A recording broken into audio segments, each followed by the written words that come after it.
Today we're going to answer the question, is it hard to stop sinning? A lot of people think it's like practically impossible because, of course, the sin nature doctrine is our nature, right? What does Jesus say? He says, "Come unto me, all you that labor and are heavy laden, and I will give you rest." So what does that mean?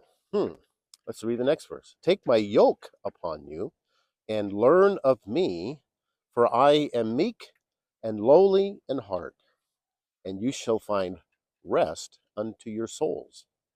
So what is Christ's yoke? Well, it's the law of Christ. And he says it's easy and light. It's not impossible to do.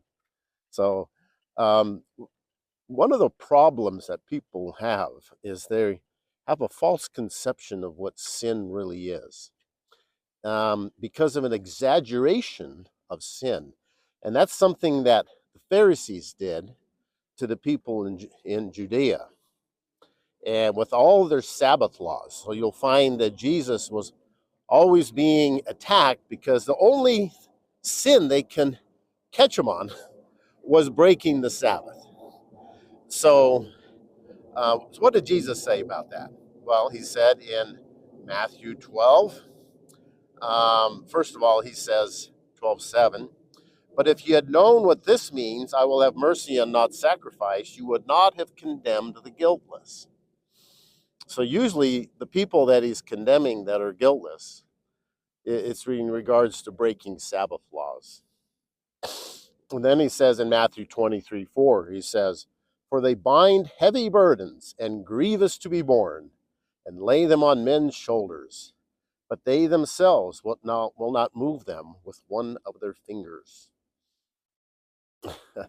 So that's what legalism does. It expands the definition of sin so broadly that you can't stop sinning. So then you think, "Oh, I'm still a sinner because I'm breaking these laws that really are not laws."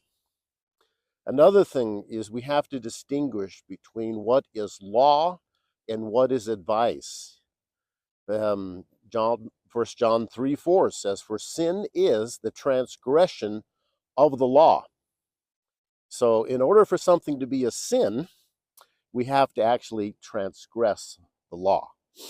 So they're going to impose on us all these extra laws, and that's what the Judaizers were doing with the circumcision thing when they were preaching that people had to be circumcised to be a true Christian, So Paul says in Colossians 2:16, "Therefore let no